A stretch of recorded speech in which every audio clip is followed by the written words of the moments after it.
नमस्कार स्टूडेंट्स, हिंदी की कक्षा में आप सभी का स्वागत है। आज हम अध्याय 16वां पाठ ममता जयशंकर प्रसाद की एक कहानी है जिसका नाम है ममता। ये कहानी हम आज के वीडियो में समझेंगे। जी हाँ स्टूडेंट्स, जयशंकर प्रसाद का जन्म सन 1889 और मृत्यु सन 1937 ईस्वी में हुई।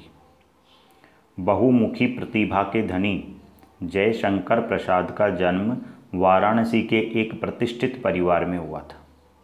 बचपन में ही पिता के निधन से पारिवारिक उत्तरदायित्व का बोझ उनके कंधों पर आ गया। मात्र 8वीं तक औपचारिक शिक्षा प्राप्त करने के बाद स्वाध्याय द्वारा उन्होंने संस्कृत, पाली, हिंदी, उर्दू व अंग्रेजी भाषा तथा साहित्य का विशद ज्ञान प्राप्त किया। जी स्टूडेंट्स, जयशंकर प्रसाद का जन्म वाराणसी के एक प्रतिष्ठित यानी जाने माने परिवार में हुआ था। बचपन में ही पिताजी का निधन हो गया, इसलिए परिवार की जिम्मेदारियां इनके कंधों पर आ गई। इस वजह से ये अपनी पढ़ाई पूरी नहीं कर पाए और 8वीं तक पढ़ के फिर इन्होंने पढ़ाई छोड़ दी, यानी स्कूल जाना बंद कर दिया और स्वाध्याय यानी घर पर रहकर ही इन्होंने संस्कृत, पाली, हिंदी, उर्दू और अंग्रेजी भाषा का विस्तृत ज्ञान प्राप्त किया था। प्रसाद की रचनाएं भारत के गौरवमय इतिहास व संस्कृति से अनुप्राणित है। जयशंकर प्रसाद की रचनाओं की यह विशेषता है कि उन रचनाओं में भारत के गौरवशाली इतिहास की झलक देखने को मिलती है। साथ ही साथ जो भारतीय संस्कृति है उस संस्कृति के दर्शन प्रसाद जी की रचनाओं में होते हैं। कामायनी उनका सर्वाधिक लोकप्रिय महाकाव्य है और जयशंकर प्रसाद की रचनाओं की यदि बात करें तो इनका सबसे प्रसिद्ध ग्रंथ है कामायनी, जो महाकाव्य है, जिसमें आनंदवाद की नई संकल्पना और समरसता यानी समानता का संदेश दिया है। प्रेम, समर्पण, कर्तव्य, बलिदान की भावना से ओतप्रोत उनकी कहानियाँ पाठक को अभिभूत कर देती है। जयशंकर प्रसाद की जो कहानियाँ हैं उन कहानियों में हमें प्रेम, समर्पण, कर्तव्य और बलिदान इन सब चीज़ों की शिक्षा मिलती है। उनकी प्रमुख रचनाएं हैं झरना, आंसू, लहर, कामायनी, प्रेम पथिक, ये तो है काव्य। स्कंदगुप्त, चंद्रगुप्त, ध्रुवस्वामिनी, जन्मेजय का नागयज्ञ, राजश्री, अजातशत्रु, विशाख, एक घूंट, कामना, करुणालय, कल्याणी, परिणय, अग्निमित्र, प्रायश्चित, सज्जन, ये इनके नाटक हैं।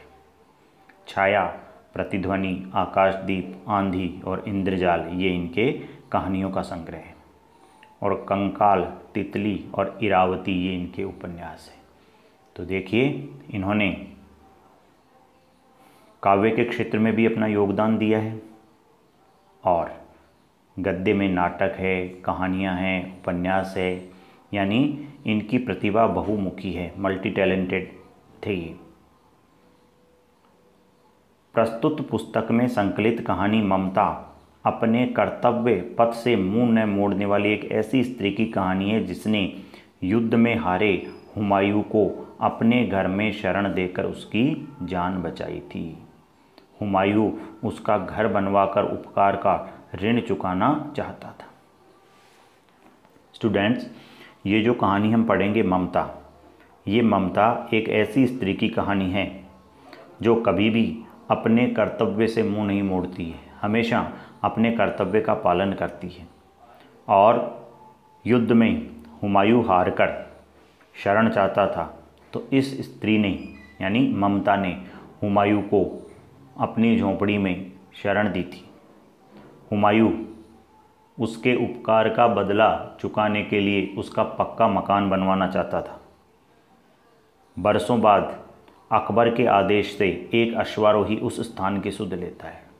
समय के साथ हुमायूं की मृत्यु हो जाती है और हुमायूं की मृत्यु के बाद अकबर जब सिंहासन पर बैठता है तो वह चाहता है कि उसके पिता की इच्छा थी भाई उस स्त्री का घर बनवा दिया जाए, तो वह एक घुड़सवार को उस झोंपड़ी की तलाश में भेजता है।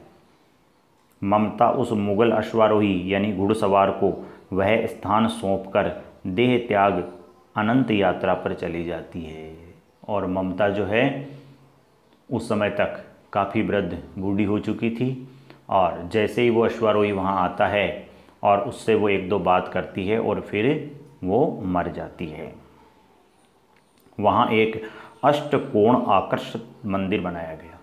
अकबर ने वहाँ पर एक अष्टकोण आकर्षक विशाल भव्य मंदिर बनवाया, जिसके शिलालेख पर पट्टिका होती है ना सामने, उसके ऊपर लिखा था, सातों देश के नरेश हुमायूं ने एक दिन यहाँ विश्राम किया था। उनके पुत्र अकबर ने उनकी याद में यह गगनचुंबी आसमान को चूमने वाला मंदिर बनाया है, मगर ममता का कहीं नाम नहीं था। तो देखिए स्टूडेंट्स, ममता कहानी में एक ऐसी स्त्री के बारे में बताया गया है जो कभी भी अपने कर्तव्य से पीछे नहीं हटती है। साथ ही इसमें बताया है कि हुमायूं युद्ध में हारकर अपनी जान बचाने के लिए किसी सुरक्षित स्थान की तलाश में था, तब ममता ने हुमायूं को अपनी झोंपड़ी में स्थान दिया था। हुमायूं उस स्त्री का यानी ममता का घर पक्का बनवाना चाहता था, लेकिन बादशाह था, वापस अपने राजकाज में लग गया और ये बात भूल गया। और कुछ दिनों के बाद हुमायूं की मृत्यु हो गई। फिर अकबर ने बहुत सालों के बाद अपने एक घुड़सवार को वहाँ भेजा और उस झोंपड़ी की तलाश करवाई ताकि अपनी पिता की इच्छा को पूरा कर सके। लेकिन जब वो अश्वारोही वहाँ जाता है तो ममता देह त्याग कर देती है यानी मर जाती है।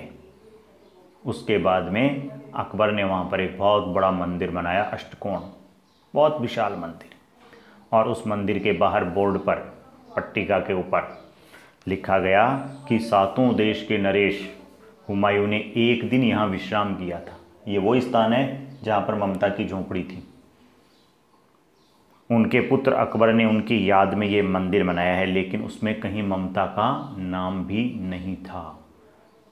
इस चीज़ से यह साबित होता है कि हम भारतीय जो है वो हमेशा किए गए उपकार को मानते हैं। यदि हमारे ऊपर कोई उपकार करता है तो हम मरते दम तक उस उपकार को भूलते नहीं हैं।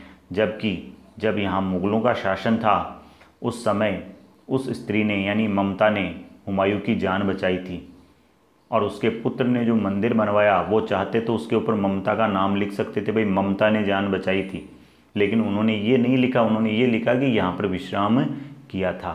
यानी इस दूसरी चीज़ इससे ये साबित होती है कि जो मुग़लों की सल्तनत थी, मुग़लों का शासन था, उनके ऊपर हम चाहे कितने ही उपकार कर दें वो हमारे उपकारों को कभी नहीं मानते थे, जो इस बात से साबित होता है। तो आपको दो ही बातें याद रखनी है।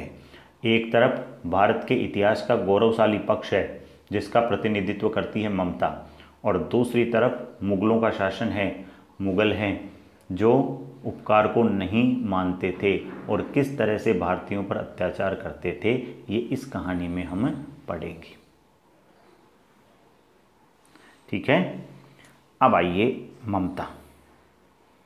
रोहतास दुर्ग के प्रकोष्ठ में बैठी हुई युवती ममता शोण के तीक्ष्ण गंभीर प्रवाह को देख रही है। ममता विधवा थी, उसका यौवन शोण के समान ही उमड़ रहा था। मन में वेदना, मस्तक में आंधी, आँखों में पानी की बरसात लिए वह सुख के कंटक शयन में विकल थी। देखिए एक एक शब्द का आपको अर्थ समझाते हैं इसमें। रोहतास दुर्ग, दुर्ग कहते हैं किला, महल। रोहतास जगह का नाम है, जैसे सीकर का किला, सीकर का महल, वैसे ही रोहतास दुर्ग के प्रकोष्ठ, प्रकोष्ठ यानी कक्ष, कमरा, उसमें बैठी हुई युवती ममता। ममता जो है इस समय जवान है। सोन, बिहार में एक नदी बहती है जिसका नाम है सोन नदी। सोन। तीक्ष्ण यानी तीखा, गंभीर यानी गहरा, प्रवाह कहते हैं बहाव को, देख रही है। तो देखो ममता रोहतास दुर्ग के एक कमरे में बैठी है और उस कमरे में से बाहर जो सोन नदी बह रही है उसके प्रवाह को, उसके बहाव को देख रही है। ये पहला सीन है कहानी का। उसका यौवन सोन के समान ही उमड़ रहा था। उसका, ममता का, यौवन कहते हैं जवानी को। जिस प्रकार नदी में जल उमड़ रहा था उसी प्रकार ममता जो है वो भी, उसके मन में भी जवानी की तरंगें हिलोरें मार रही थी। मन में वेदना, वेदना कहते हैं दुख को। मस्तक में आंधी, आंधी किसकी? विचारों की। आंखों में पानी की बरसात, आंखों से आंसू बह रहे हैं। वह सुख के कंटक शयन में विकल थी। कंटक कहते हैं कांटा और शयन यानी बिस्तर। देखो, सुख का कंटक शयन, सुख का कंटक शयन। सुख तो कैसे है कि साहब राजमहल में बैठी है, इसका मतलब सारे सुख है, लेकिन फिर भी कुछ दुख है। वो दुख क्या है वो देखो। वह रोहतास दुर्गपति के मंत्री चूड़ामणि की अकेली दूहिता थी। रोहतास का जो दुर्गपति था यानी वहाँ का जो राजा था, उस राजा का मंत्री था चूड़ामणि। उस चूड़ामणि की अकेली यानी इकलौती बेटी थी। दूहिता बेटी को कहते हैं। फिर उसके लिए कुछ अभाव होना असंभव था। भाई मंत्री की बेटी है तो अभाव, कमी किस चीज़ की है? सब कुछ है घर में। पर वह विधवा थी। हिंदू विधवा संसार में सबसे तुच्छ निराश्रय प्राणी है, तब उसकी विडंबना का कहाँ अंत था? तो देखो, ममता रोहतास दुर्ग के कक्ष में बैठी है और सोन नदी के प्रवाह को, बहाव को देख रही है। वह विधवा है। जिस प्रकार नदी में जल उमड़ रहा है उसी प्रकार इसके मन में भी जवानी के विचार उमड़ रहे हैं। मन में दुख है, मस्तक में विचारों की आंधी है, सोच रही है कुछ बैठी बैठी, और आंखों से आंसू बह रहे हैं। दुनिया के देखने के लिए तो सब सुख है, लेकिन फिर भी इसके मन में दुख है। वो किस बात का है? कि ये विधवा है और भारतीय हिंदू समाज में विधवा स्त्री को संसार का सबसे तुच्छ निराश्रित प्राणी माना जाता है। देखिए, इस कहानी में बताया गया है, जब ये कहानी लिखी गई थी उस समय हमारे समाज में जो विधवा स्त्रियां थीं, उन विधवा स्त्रियों का जीवन बहुत कष्टपूर्ण था। अब ये कहने को मंत्री की बेटी है, दिखने को सब सुख हैं, लेकिन फिर भी ये सुखी नहीं है। जिस सुख के बिस्तर पर ये सोती है उस सुख के बिस्तर पर इसके कांटे चुभते हैं। और वो कांटे किस चीज़ के? इसके विधवापन के, वो कांटे चुभ रहे हैं। तो इसमें हमारे समाज की उस टाइम की एक सच्चाई बताई गई है कि विधवा स्त्रियों का जीवन कितना कठिन था, निराश्रित। कोई उनको आश्रय नहीं देता था, कोई उनकी केयर नहीं करता था, कोई उनके मन की बात नहीं सुनता था, और उन्हें पूरे जीवन भर इसी विडंबना को झेलना पड़ता था। तो ये कहानी का पहला पार्ट है साहब, जिसमें ममता रोहतास दुर्ग के कक्ष में बैठी। चूड़ामणि ने यानी उसके पिता ने चुपचाप उसके कमरे में प्रवेश किया। सोन के प्रवाह में, नदी, सोन नदी के प्रवाह में उसके कल नाद, नदी बहती है कल कल, नाद कहते हैं स्वर को, अपना जीवन मिलाने में वह बेसुध थी, और जिस प्रकार नदी का बहाव था, नदी का कलकल बहना था, मानो उसी तरह उस नदी के बहाव में वो अपने जीवन को मिलाने में बेसुध थी। उसको खबर ही नहीं हुई कि उसका पिता कब कमरे में आ गया। चूड़ामणि अपनी बेटी की यह स्थिति देखकर दुखी हो गया। स्नेह पालिता पुत्री, बड़े प्रेम से पाला था इस पुत्री को, उसके लिए क्या करे वो, यह स्थिर नहीं कर सकता था। और जब ममता की ये स्थिति देखी तो चूड़ामणि दुखी हुआ, और चूड़ामणि ने सोचा कि मैं ऐसा क्या करूं जिससे बेटी के जीवन में सुखों का आगमन हो सके। वापस लौटकर वो बाहर आ गया। ऐसा प्राय होता, पर आज मंत्री के मन में बड़ी दुश्चिंता थी। और अक्सर चूड़ामणि देखता था बेटी दुखी थी, लेकिन आज पिता को बहुत बड़ी चिंता सता रही है। आज तो पिता के पैर भी सीधे नहीं पड़ रहे हैं, अपनी पुत्री के बारे में सोचते हुए, भाई मैं उसके लिए क्या करूं जिससे उसके जीवन में सुख आ सके। एक पहर बीत जाने पर वे फिर ममता के पास गए। एक पहर में होता है 3 घंटे, ठीक है, अपन कहते हैं 2 पहर, तो 2 पहर तक हो गए 6 घंटे, और फिर आगे के 6 घंटे 12 घंटे का दिन, 12 घंटे की रात, तो 24 घंटे हो गए। 24 घंटों में 8 पहर होती है। तो एक पहर समय बीत जाने पर, 3 घंटे बीत जाने पर चूड़ामणि वापस ममता के पास गया।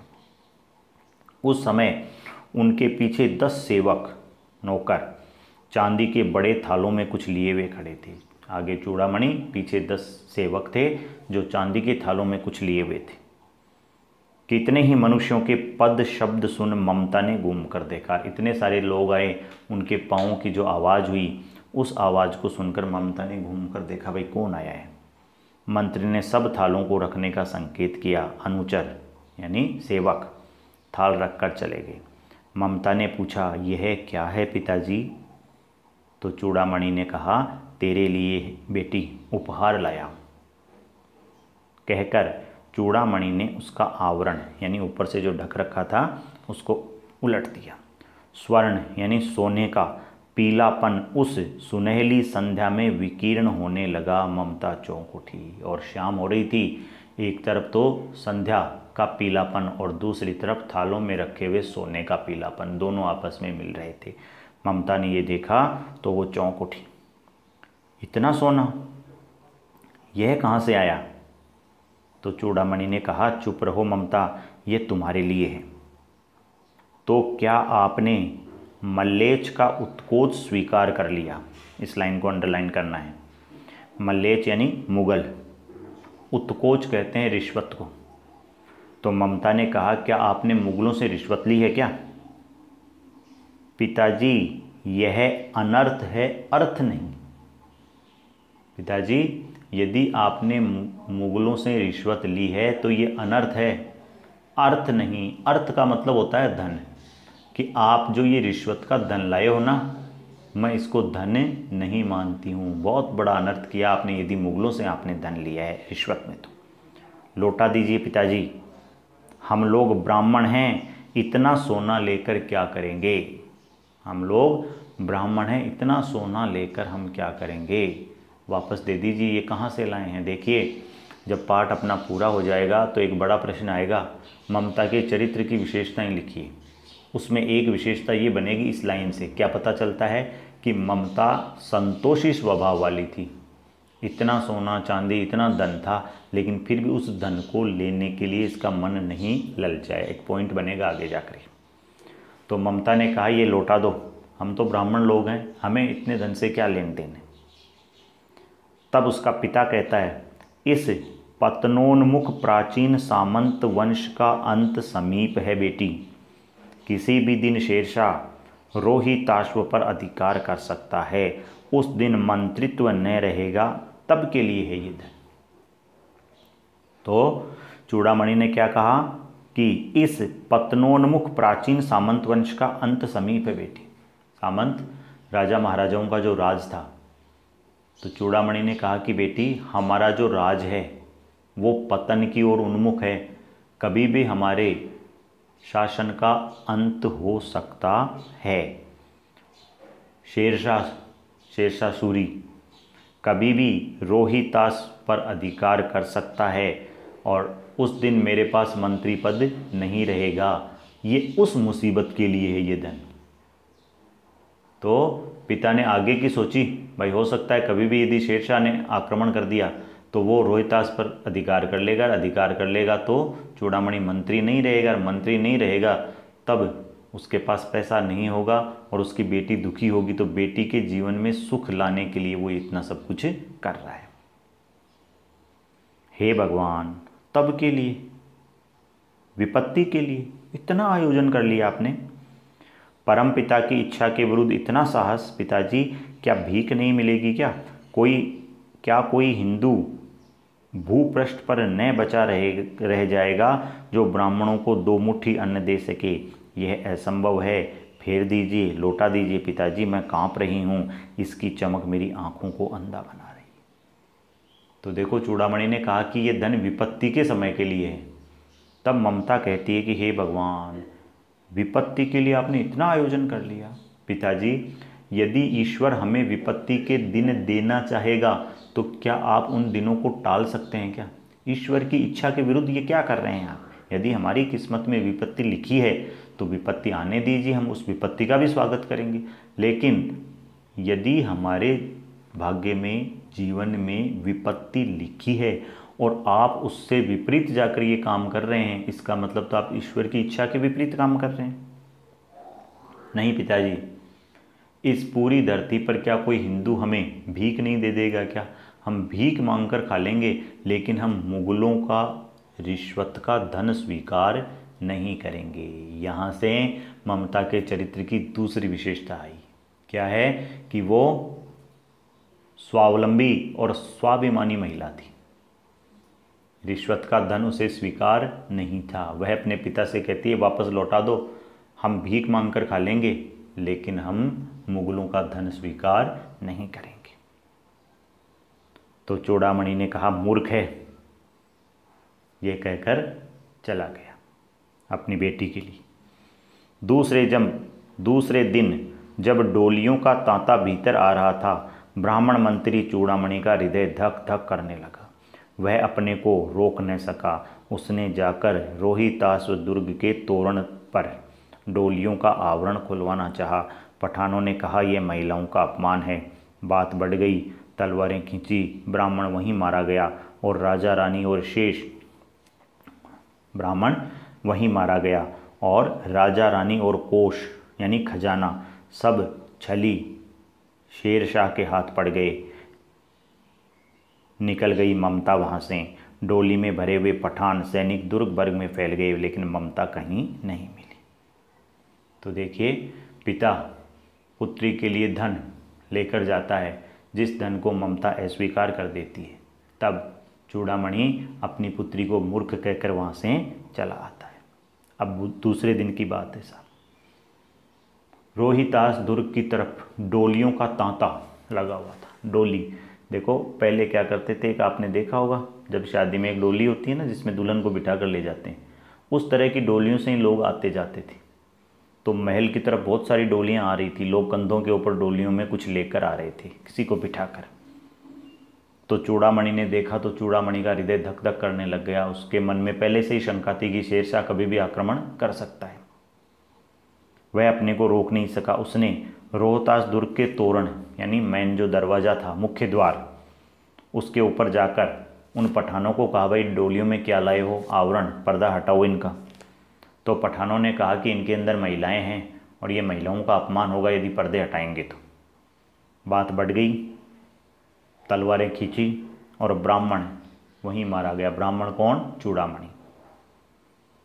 और शेरशाह के सैनिकों ने राजा रानी को कैद कर लिया और रोहतास दुर्ग का जो कोष खजाना था वो हड़प लिया। सब कुछ शेरशाह के हाथ लग गए, लेकिन ममता यह सब कुछ देखकर वहाँ से भाग गई, निकल गई। डोली में भरे हुए पठान सैनिक दुर्ग भर में फैल गए। लेकिन उनको कहीं भी ममता नहीं मिली। तो ममता के पिता की हत्या किसने कर दी? शेरशाह के सैनिकों ने। ठीक है, कहानी का दूसरा पार्ट यहाँ से शुरू होगा जो अगले वीडियो में देखेंगे। धन्यवाद।